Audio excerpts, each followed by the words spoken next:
Welcome to Podcast on Infinite Earths, an unofficial DC Studios podcast. I'm your host, Tyson. And I'm your host, Porter.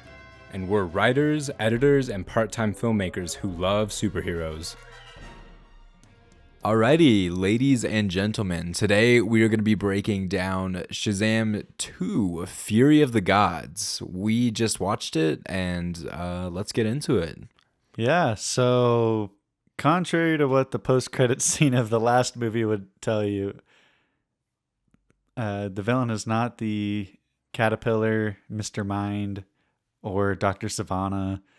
It's the Daughters of Atlas, and we open in Greece, where they retrieve the staff that Dr. Sivana had at the beginning of the first movie. And I guess technically the wizard had it at the beginning. Then Dr. Sivana took it. And then Shazam broke it, which we learn broke a seal. So now the Daughters of Atlas were able to enter into the human world, and they're trying to regrow their society, right? I gotta say, as like a start to a movie, they really hit some classic beats where you kind of introduce the world that you're in, which it was great that they were at the museum. They had them dressed up like the Greek goddesses that they are. And if you're introducing the movie with the villain, they had an excellent show of power. Oh, for sure. Like turning everyone into stone is like really dark. So dark and cool and scary and fit in that weird, like family-friendly horror vibe that Shazam is. Yeah, no kidding. It's excellent. I feel like it's a really great way to like throw you into the story, and that excellent build up to like then reintroduce our heroes. Where they're talking about, right, he's got to be the best of the best, right? Only the most skilled, strong warrior. And then it's him just like in fake therapy almost, like just talking about how he doesn't feel like he knows what's going on. Right. He's got imposter syndrome, and it's a very comedic and clever way to introduce us to the conflict of our main character. Right? Absolutely. And even just give us like the slightest bit of exposition between these last two movies. I mean, and if you haven't seen the previous movie, it kind of just fleshes out all the story beats where he just like names a few things that happened, and the guy's like, that sounds really traumatic. That's true. Yeah. And then he kind of gets to the key core of the issue, which is essentially that, you know, he wants the family to like be a thing, to be together. He's worried about them leaving, and the guy's like your mom, which I know sounded like a diss right there, but like that's just really That's what he said. Yeah, exactly. But yeah, it's like the whole thing, because then we see like the family in the living room just kind of doing family things, and it's clear Billy has like the all or none rule, right? He wants everyone to be a part of it. He wants nobody to do their own thing. It's kind of a reoccurring theme throughout this movie, is that, you know, they don't fully work super well together yet, and Billy's really worried that means they're gonna like leave each other, you know. What are your thoughts on that? Because I feel like it was a strong theme throughout, but maybe didn't have the most satisfying conclusion in that storyline. I feel like it works best. I think the hardest thing is that we don't see Billy Batson as a kid as much in this movie as we did in the first one. Like he is like 90% Shazam in this movie, right? Which is fun. Don't get me wrong, but I don't know. I think maybe subconsciously you're like more prone for that kind of theming when it's like a younger kid, right? But luckily, I feel like as we discussed when we watched the first Shazam, all of the adult actors playing the like superhero versions of the kids like do a very good job of like channeling that childhood energy. Absolutely.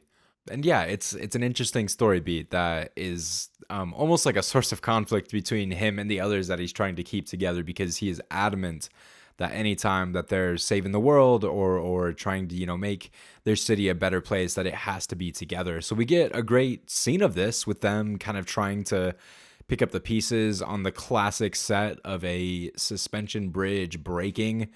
I feel like you can't really have a superhero franchise without that happening at least once. Yeah, seriously. It's cinematic. I'll give them that. And yeah, we get just shots of them sort of working together, giving each other crap and almost having fun with it.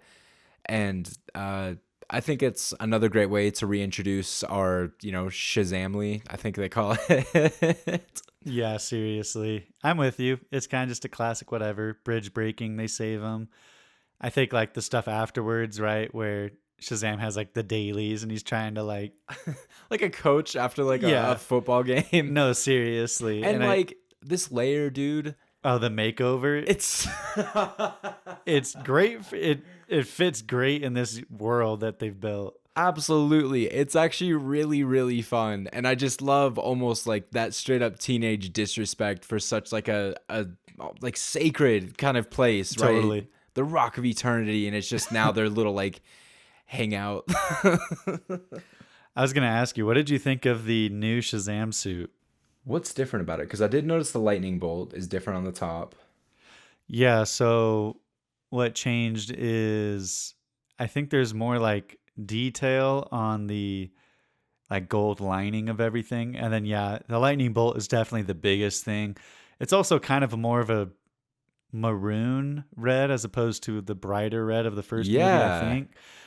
I mean, I I think it looked great in this movie. The only like nerd part of me that's like, that's not like accurate is like I think the whole point is, he's in the same fit when he calls Shazam. Like you saw him in therapy, right? Like that's not something that he isn't.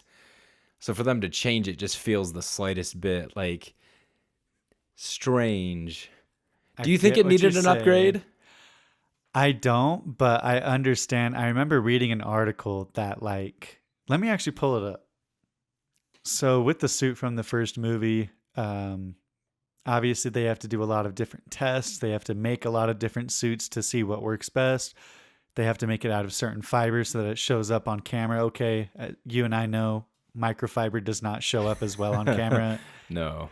And so they have to, test stuff out, right? That costs a lot of money, let alone the glowing lightning bolt in the center, also to make sure that that works. And then once they do get that design down, they have to create new suits that are, can withstand like wear and tear of acting and of stunts, right? It says that all of that process took like upwards of $1 million for that suit. And I wonder, and I guess they broke one of them while filming. And I just wonder if it was just a case of like, we have the suit ready, right? Like we have the design of what we want down. We just need to really, it's just the lightning bolt, I bet is probably what the most expensive part was. Huh. I don't work for a production company, so I probably have very little like knowledge in this realm, but that does feel almost like silly to like do like a complete overhaul of the suit. I understand that like R&D and the testing, like all of that is such a huge part of the costume design, but once you have it down, I would like to think that it's easy enough just to like make another. Well, that's what I wonder is like, it must, because really, as we discussed, the biggest change would be the lightning bolt. Yeah. I wonder if because the rest of it looks practically the same. I don't know if it was just like a note, like it has to be a different suit because it's a sequel, or if it was like, we need to change the lightning bolt so that it's easier to like reproduce or at least make several more that can be broken. And while you're at it, change a couple little things. Like, I just wonder, I don't know. Yeah, I mean, one thing I am aware of is studio always has notes Yeah. on really nitpicky and maybe dumb things. So I can absolutely see them like movie comes out is a big hit and they're just like, but hear me out. Yeah, absolutely not opposed to it. I mean, it kind of almost gave me that Man of Steel vibe where, it Yeah. came from that really light blue to this like really like just dark, just like almost like a heavier kind of color that I think works well in that movie and works well in this movie. I don't think they're either like stylistically terrible. It's just a choice. And and an expensive one, it sounds like. Yeah, no kidding. But I would not want to be the costume designer under that level of absolutely. stress, dude. And story wise, I guess it makes sense to maybe just have less emphasis on the lightning bolt because that was a huge part of the first one. It's like, the power, the source of it, like that's all a huge thing. And now that it's just a given, I kind of get where they're coming from, where it's just like it'll just be on his chest now. It's less of like this like pull of focus. Right. So yeah, all their suits matched, and I thought they looked excellent. But yeah, like they are different, which is just a little strange. Yeah. But no qualms, just No, I get it. something noticeable. For sure. So Um, I wonder what you think. What do you think of the like Anthea setup before we find out that she's the daughter of Atlas? Like we see her at school. She's like buddy buddy with Freddy without knowing that he's like uh one of the Shazams, right?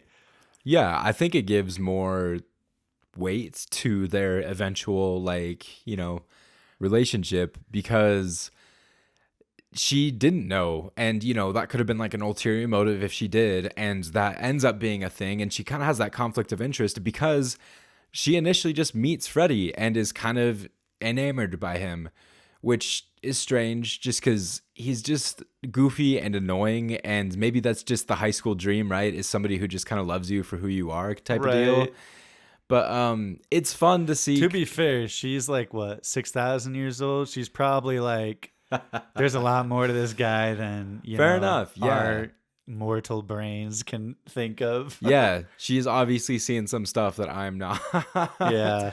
It's a great story, V, and it's a great moment for Freddy, who kind of gets to like almost have like a bit of grounding because it's pretty clear that this like superhero persona kind of has his head up in the clouds, and to finally like be back in a position where he's like stammering and nervous and trying his best, like it's such a human, literally high school moment that I don't know, it's endearing to watch.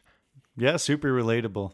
We get the reveal that the wizard is alive, and we kind of get an explanation of him being like, I could no longer live in the human world, so I got like transported to the Greek world, I guess. Yeah. And which is whatever. I don't need that big of an explanation, right? But he is forced to put the staff back together and they have powers again. And so he uses a splinter of the staff to call upon Billy Batson and warn him of the Daughters of Atlas. So now Billy, he warns Freddy, but then immediately leaves for the meeting. Well, or after school, right. Sorry. After school, they have the meeting. we got to talk about the warning first. Oh, yeah. Okay, the warning. So, Which was a really fun setup. Oh, yeah. Because you have him at this really nice restaurant and you're kind of curious who he's talking to. It's a lady, obviously. You think there's like some ulterior thing. And they do. I love that they almost call back to that final scene in the previous movie where Superman shows up. And because of like, scheduling issues, Henry Cavill was not in that suit. But they almost kind of play into that with this whole bit just like refusing to show Gal Gadot's face. Right. Which is funny, and it's such an excellent scene of him trying to like be an adult, but he's clearly a 17-year-old. Totally. It's just a great setup, and I love all the like callbacks to Wonder Woman in this movie that leads to an eventual excellent payoff. But like the moment where he's like talking about like being frustrated that Mary has a job. He's like, what superheroes have a job? You can't tell me that Wonder Woman dresses up and puts on glasses and has like a ponytail and like nobody recognizes her. And that's exactly That's what she an excellent does. line. I just love the conversation around Wonder Woman because yeah, Greek mythology is absolutely in her realm. So I love that they're kind of combining these two stories.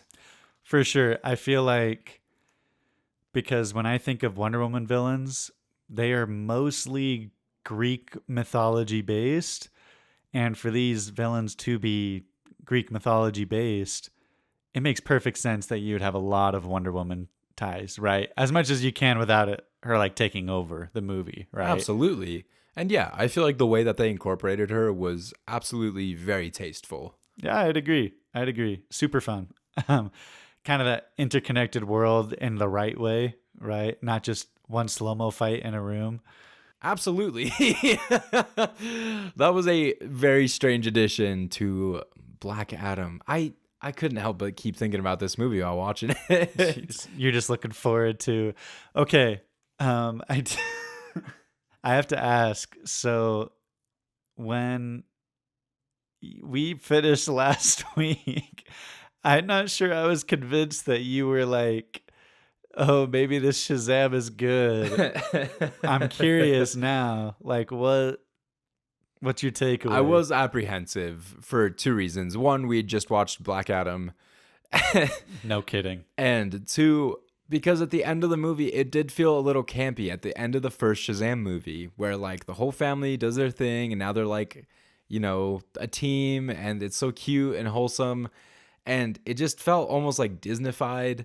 And I personally just have a hard time with that kind of stuff. I love The Dark Knight. I love my gritty superhero movies. So when You it's hate family, right, when it's bro? all about family, just my little like angry heart, it's just like, oh, it shouldn't be about that. That's absolutely a me thing. So yeah, when they're all like the second movie is all about the Shazamly, I was kind of rolling my eyes. That's probably one of the big reasons I haven't seen it before this. And though I do have qualms with the movie, I feel like the way they did it was pretty well done. Like I did enjoy this movie. Yeah, I feel like as far as sequels go in the DCEU, It's definitely like I a could argue it's the best one because think about it. I mean, I guess unless you count The Suicide Squad as a sequel, but it's not a sequel in the same way. right. I would say it's the best sequel. I mean, I know you haven't seen Aquaman 2, but trust me, it's I've not the heard best some one. rough things. Yeah. Yeah, I'd be willing to agree with that, honestly. Which I don't know, isn't a crazy high bar to clear. No. But yeah, I am interested that they gave this movie a sequel. It was a hit, and it like the original was an excellent movie, but that this was the angle that we talked a little bit about this with Black Adam, but that like with Black Adam and this second Shazam movie, that this was the angle they were taking to like reset the DCU to like kind of put their foundation on. I feel like a classic move is Superman. That's kind of what they're doing with this new universe.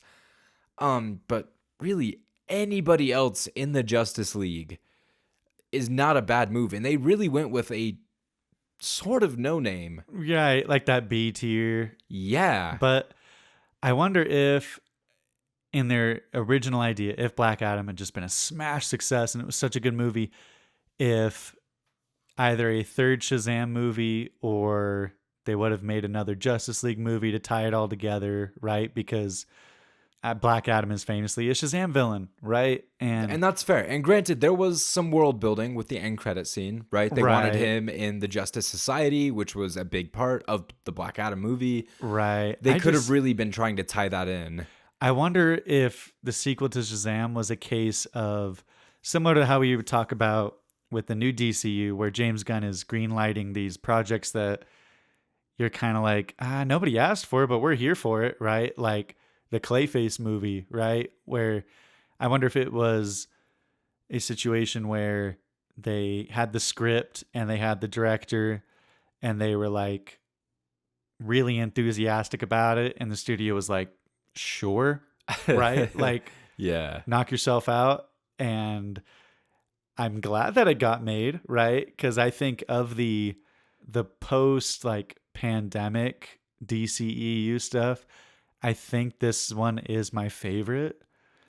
I mean, granted, I haven't rewatched The Flash. Maybe I'll uber love it the second time. I mean, I enjoyed it fine the first time, but who knows, right? But as of right now, I feel like it was I'm with you where it's a very strange, like, that's one of their movies that they chose a sequel to, right? Like, Yeah, but I like the point that you're making that like comparatively it does stand above like the other sequels, right? They made another Wonder Woman movie, which the first was excellent and the second was less excellent. yeah, And they made another Aquaman movie where the first was really fun and the second sounds like it wasn't. Like it out of all the sequels that they've tried to pump out, this was one that, I mean, according to box office, and it sounds like our opinion was like, a better sequel. right. I just feel like this movie does a good job, as all really good superhero movies do, of it being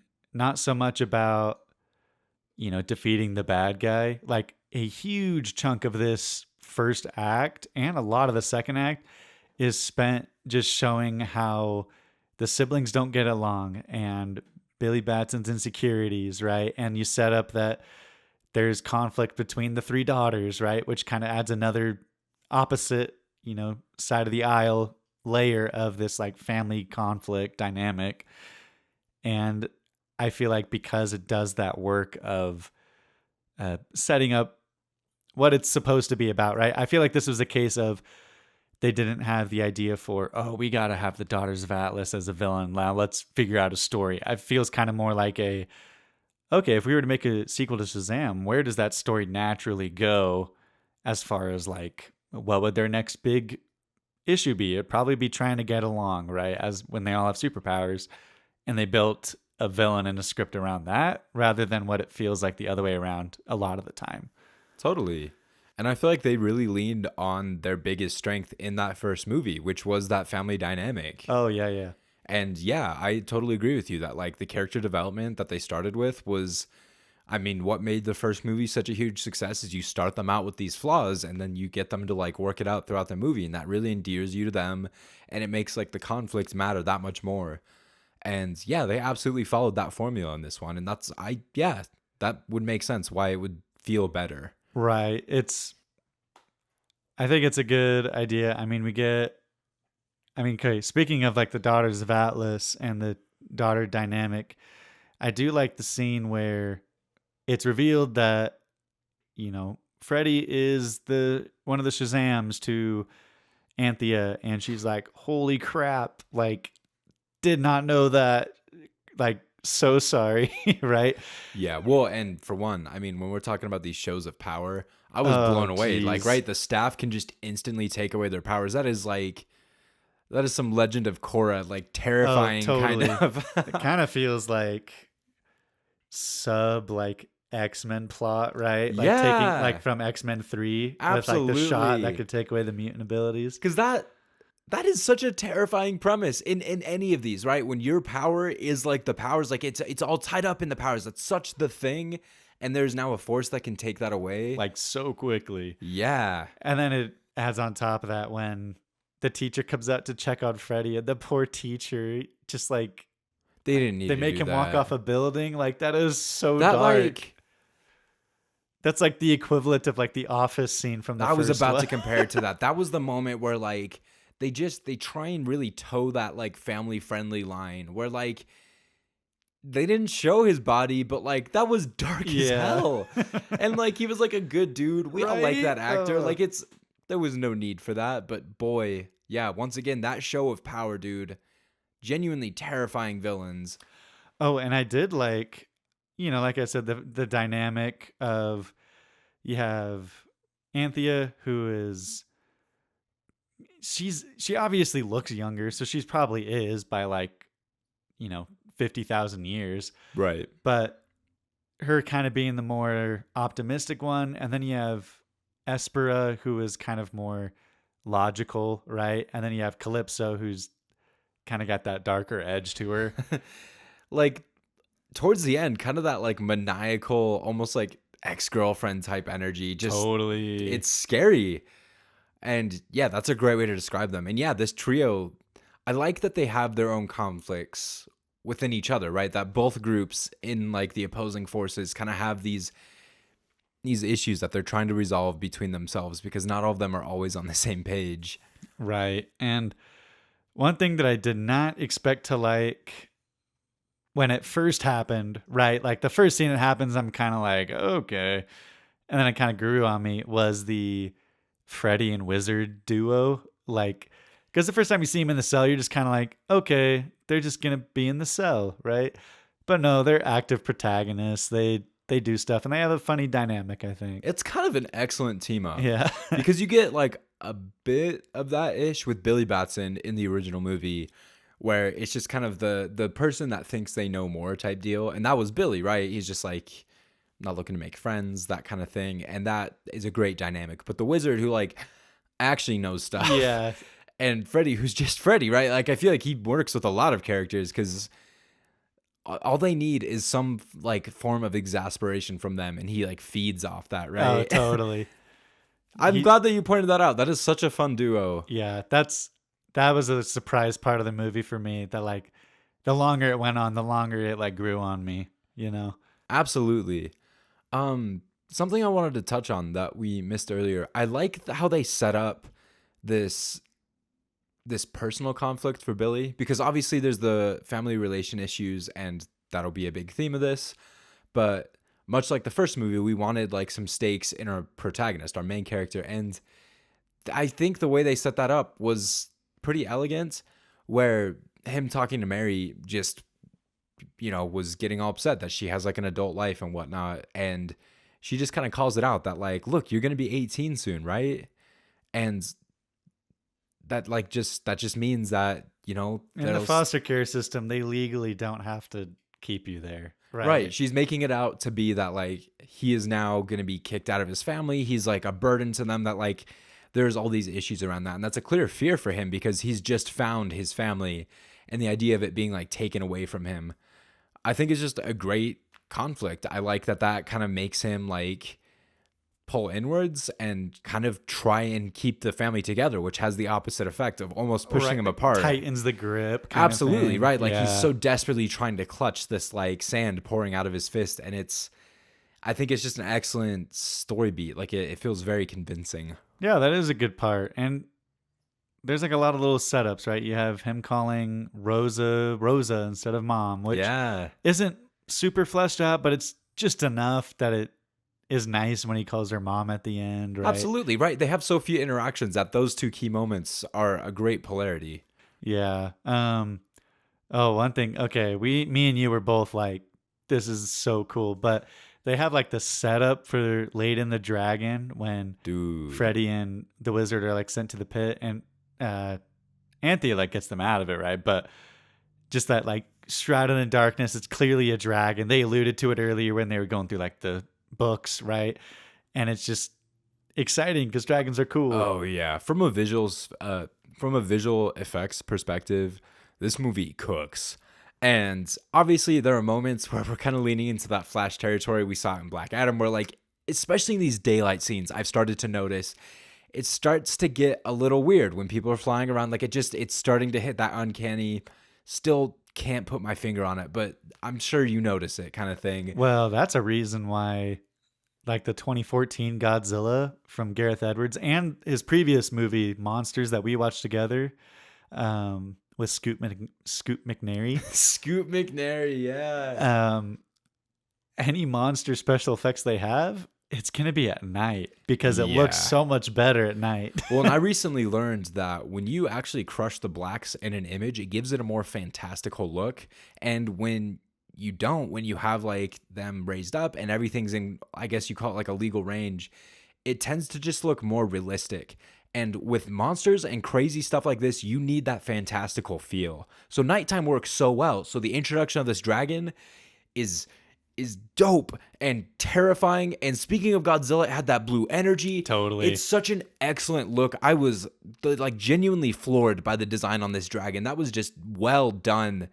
Period. Yeah, no, it's a good dragon, and the fact that it's like made of wood makes it unique, and because it's protecting a garden, Absolutely. makes sense. I love just it. through and through, well thought out, excellent execution. So yeah, them just like almost being destroyed by this dragon, and then very quickly we get Anne trying to like save them, because she's partial to Freddy. She's the good guy. She's the right? good guy. Would you say that like the cheesesteak meeting is the midpoint of the movie, when they fight Aspera and they capture her, but not really, and she just is able to take the apple? Like, I feel like that's kind of the turning point, right? Yeah. The midpoint is typically where they just introduce some sort of twist in the plot, and I think the apple is definitely that device. I love the build up to this with the plea letter that they have to just kind of be like, hey, like, you should give us Freddy back. The library looks really cool. I love that they're kind of pouring over books. Steve is a fun addition to the gang. Yeah. And them writing the letter, like, genuinely made me laugh so hard. Oh, yeah. It's such a funny bit. I was comparing it to that Anchorman where, like, Oh, he totally. reads everything on the prompter. Like, it's silly, but it works well for that silly, goofy energy. I would agree that this Philly cheesesteak moment is kind of the midpoint because Billy Batson, up until this point, firmly believes that, outside of this dome, that he can absolutely wreck these people, that he has enough power that they don't stand a chance against him. He is Shazam. He's got the gang, right? Like, he is very confident in this conversation. And I think after it is a whole different story. Right. Pedro gets his powers taken away. They fight for real, so it's clear that they have very powerful abilities, right? Absolutely. And even if they like beat her ish, she then escapes and takes the magic right. There's like these moments where you can just see him falter. Yeah, and then they go and save Freddy and the wizard, and they like try to take the staff, which is a very funny scene. And I love it when he takes the staff and he's like, "What have you done?" And then they're like, "What's that?" And it's like the flaming violin that they alluded to earlier. And they're like, "I have no idea." But then they look back and it's gone, and they're like, "We just needed a distraction." Which I freaking love because that was such a strange and like almost mystical visual from the first movie, and I just love that they brought it back. Oh, totally. And I love that they go back to it later when Freddy and Anne like confront the dragon and face their fears, and love conquers all, right?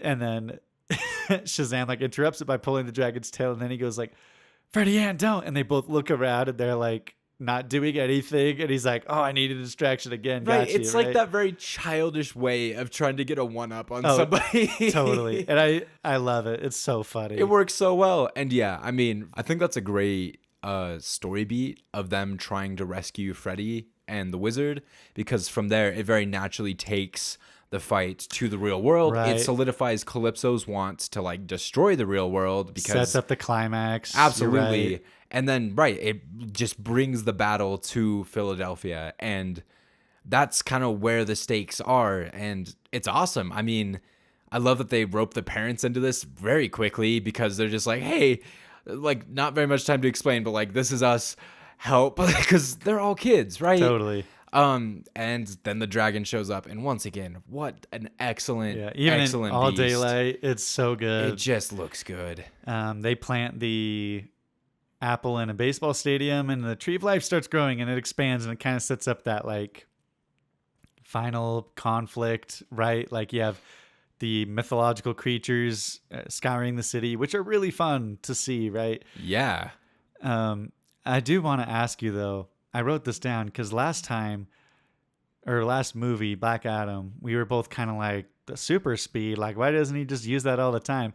In this movie, they have super speed as well, but it doesn't feel as like egregiously unused. No, there aren't moments where you're like that? sitting on the edge of your seat and you're just like, just use it. Like this is, I think the biggest moment is there aren't like these very almost like avoidable things that happen that could be avoided with super speed. He constantly uses it to steal the staff, and the staff isn't That's like true. this Okay. crazy source of power that like is unattainable. It's constantly switching hands, which I think is a fun bit.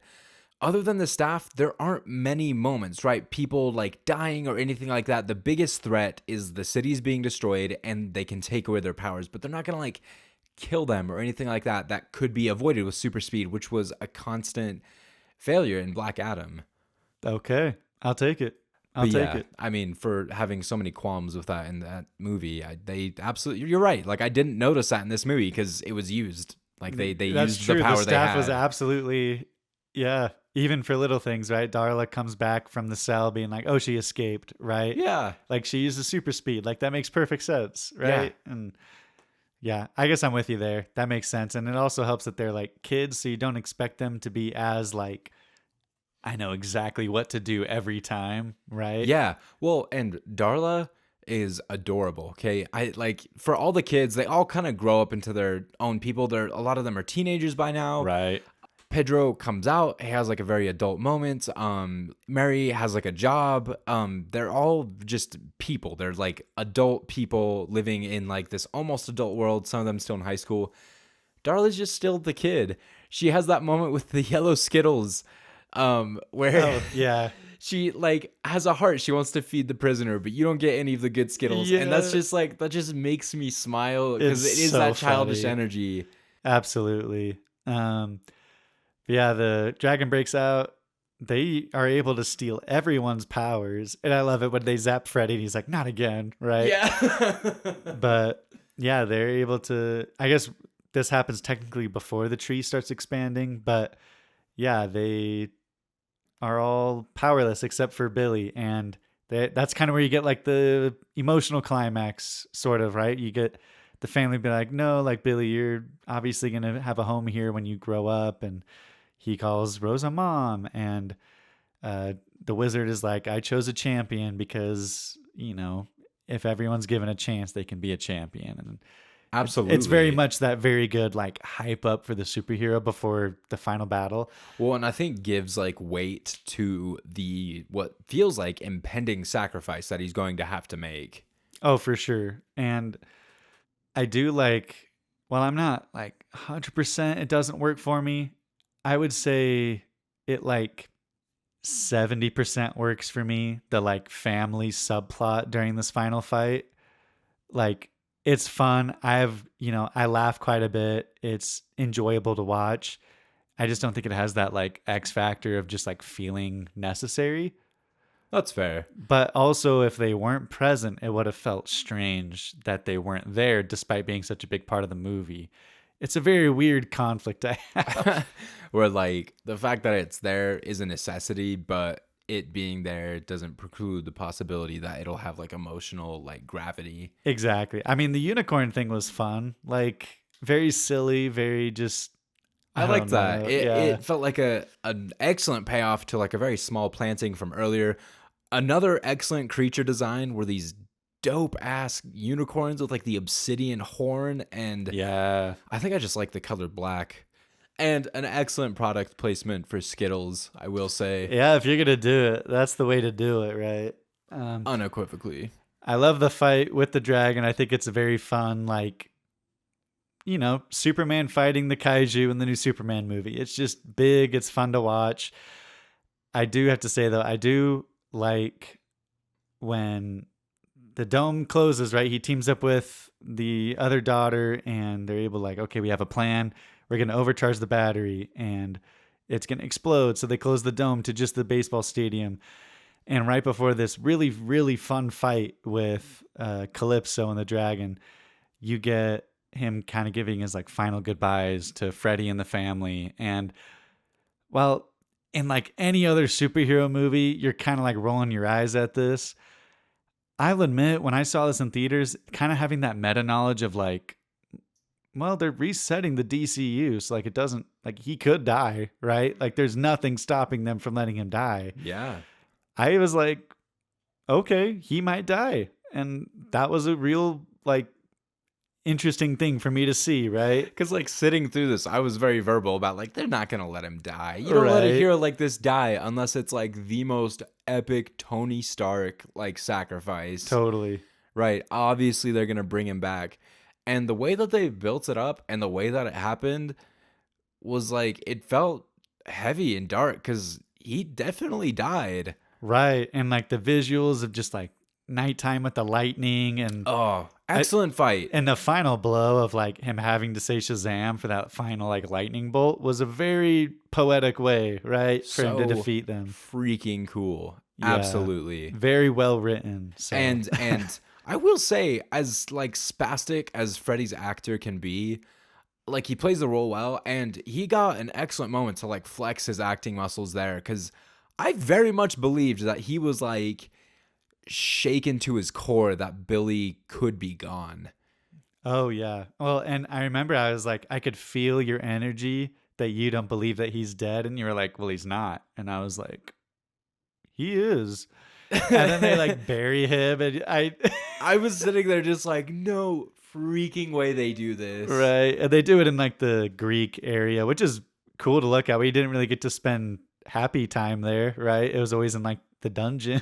Yeah. um, and then we get, as you alluded to, just the great payoff of Wonder Woman showing up because they're like, oh, only a god can really like give this place a spark of life, right? Right. And they're just like, but there are no more gods. And Right. you brought up a great point that, like, there are absolutely gods that is canonically in the DCU. So I Yeah. love that they, like, were incorporating this because that feels like the biggest plot hole. And I love that when they reintroduced her, they kept that same shot where it was just like shoulders down. And you're just like, are they not going to show her face then they again? go, And then it's Gal Gadot. And you're just like, okay. No, that I'm with you. It's super fun, and I love like the DC world building it does, right? Because it shows them working together. They now have met, which is really cool because we didn't we kind of got that in the first one with the Superman, but not like 100%, right? Yeah. Um, I think what I like about this ending with Wonder Woman especially is it isn't like a savior thing where it's just like, I'm gonna fix all of your problems, right? Like,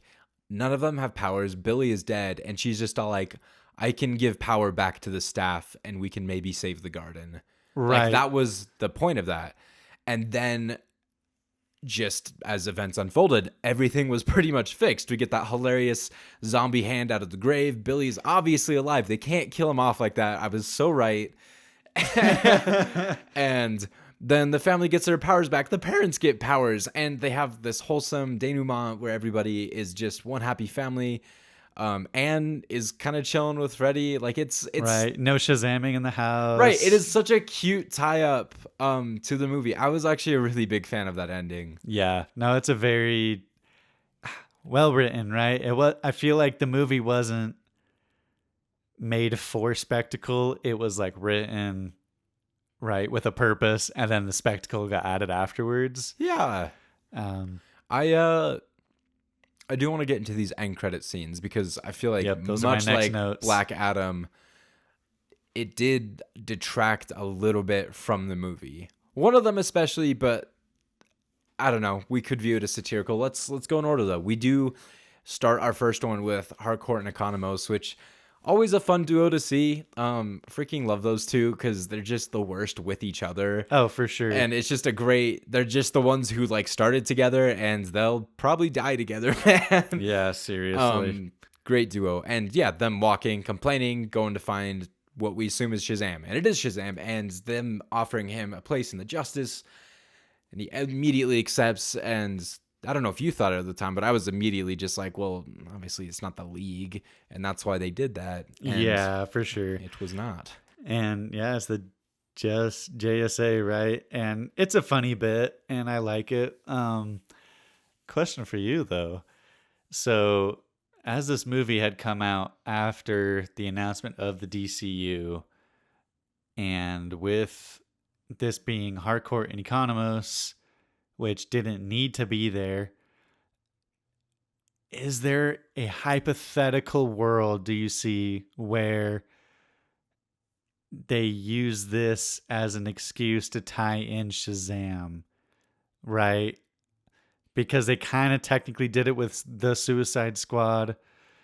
And granted, it's confirmed that Zachary Levi has not been reached out to at all about reprising his role as Shazam. Okay. If anything, he's going to be a cameo in the next Shazam movie, right? Like, but just for funsies, right? Like, what is the likelihood of that? I think it's low. And for two reasons. Obviously, canonically, it would be tough to tie in. And two, I think executives at DC are likely going to look at how the Shazam franchise turned out, and I'm including Black Adam pretty heavily in this, and seeing that like it's not quite Cash Cow feels soulless, but it's not quite like just the lifeblood of a entire comic book franchise that they thought it could be. So it feels almost unlikely to me that anytime soon that they would be looking to reboot Shazam specifically. Do you hope that Shazam is like, I don't know, for me, granted, it's because I enjoyed, like, especially that first one so much that I really want to see more of that character. a part of me wants them to move like, because obviously they need to make a Batman movie and a Wonder Woman movie, and they're making the Green Lanterns, right? Like they're obviously pushing like the Justice League frontrunners up on their list of like to dos. Part of me kind of wants them to move Shazam up that list as well, right? But I I understand if they don't want to. I think that just begs the question, like, do you think it can be done better? And obviously, I had qualms about them rebooting Superman yet again because I thought Man of Steel was like a pretty solid movie and you just can't get better than Henry Cavill. And I absolutely ate my words on that. So I'm Right. open to the idea that Shazam could be a better movie, but I think there is a difference between these like really well known, like front runner characters because they can have the different iterations, they can have the different actors, you can write really long and excellent elegant stories around them. I just don't know if there's that much weight behind Shazam even after making technically 3 movies in that universe. I feel like while Shazam is definitely more of a well-known name now, not so much Black Adam. Like I would argue that like definitely more people saw Shazam than Black Adam, right? Easily. And Unfortunately, the Queen of England did not. no, she did not. um, I I'm kind of with you there. It seems just a lower priority and kind of almost gives off that vibe of like we got really lucky that we got a sequel to begin with. And I don't know, could it be done better? It's possible. There's always a there's not a possibility. singular chance I'm going to call it like an impossibility the same way I would call Nicolas Cage coming back as Superman an impossibility, right? Seriously. But it just seems unlikely, especially in the beginnings of this universe. But seeing how far they could run with it, I mean, Marvel has gone so long and so far with the universe that they've built out. It's only been roughly 20 years, and they've built like an incredible franchise around that. And there's so much hype around their next big thing. If James Gunn's universe can do that for DC, I mean, there's absolutely room. For sure. And I think they, like I said, I would hope that they do cameos or just something, right? Like it would be really fun if Zachary Levi played the wizard that gives him the powers, right? Like that would feel so fun. But that's a tough one because I think no matter what happens, I do actually feel like these two movies are so secluded from everything that it's okay, right? Like you can just watch those two movies and be happy, right? Unequivocally. I mean, as long as you're in this second movie at least aware that Wonder Woman exists, there are Right. very few ties to the actual DC universe, and it works well for it. For sure. The second post-credit scene is at first okay. I feel like I'm in on the joke now. Like, hear me out. Hear me out. So the first time I saw it, I was like, that is the most useless waste of time I've ever seen for a post-credit Right, like they scene. paid money to like Literally. recreate this. Because the post-credits of the first movie was Dr. Savannah in a cell, and Mr. Mind pulls up and he's like, I've got plans, and they laugh and they're like, okay, cool. And then the second post-credit scene of this movie is Dr. Savannah's in a cell. Mr. Mind shows up, and Dr. Savannah's like, where were you for the last 2 years? And Mr. Mind's like, oh, I've got such a big plan. And they both kind of start laughing, and he's like, okay, tell me everything. And you think that that's like going to be the end. And then Mr. Mind goes, no, wait, I have one more thing I need to do. And then he just like inches away. I think that's like, I bet like if they were to make a third Shazam movie, they would have made that as another post credits, just like as a running joke. Because yeah, 3's a pattern, and yeah, the third time is kind of that comedic beat. So I just think we didn't get that third to like confirm, but it feels like on the edge of like I could see this being fair a enough, running they're joke. starting to like build to like the punchline. Well, and when you describe it like that, it absolutely feels worthwhile putting in Because yeah, my gut reaction watching that was like, No, literally. what did I just watch? Like, Yeah. well, Seriously. like it's almost upsetting. It's Well, like, if you remember when we were talking about Shazam, I was just kind of like, ugh, in the post-credit scene of the second one, right? But like now that I rewatched it, I'm like, ugh, I get it. Like I can see where they're it's probably kind of trying a to go funny with it. story beat where like they almost acknowledge that they built him up to be the next big villain and didn't mention him at all. And now Right. he's just going to be kind of this like weak character on the sides that's like never gets a chance back in the spotlight, but it's like funny. Yeah, I hope and I want to think that's where they were going with this, because if so, that's just clever and funny. I'll give him the benefit of the doubt. The writers for Shazam tend to do pretty well. Right. But yeah, so I'm gonna be real. I have my at the end of all this, we're gonna do like an episode ranking of like all the DCEU movies, right? Kind of like we did for the Superman ones. And it's I have them listed like temporarily where I kind of want them. I'm going to be honest, I'm having a hard time where to put this one. I have like the general area, right? But where exactly is really tough for me to land on, if I'm being honest. Upon rewatching, because you mentioned you'd only seen this in theaters before. Yeah. And like it probably, like in my memory, it probably is still in that same area. Yeah. And I still really enjoy the movie, but I feel like, I don't know, it's in that weird mode of like, I really, really enjoyed it, but it's no like, I don't like it as much as the first Shazam, right? And it's like, I liked it more than Wonder Woman 1984. And there's just a range of movies in that, in that parameter that are just tough to like truly rank, right? Right. To like it a lot. It's not top material. It's not bottom material, but where in the middle does that squeak in? Yeah.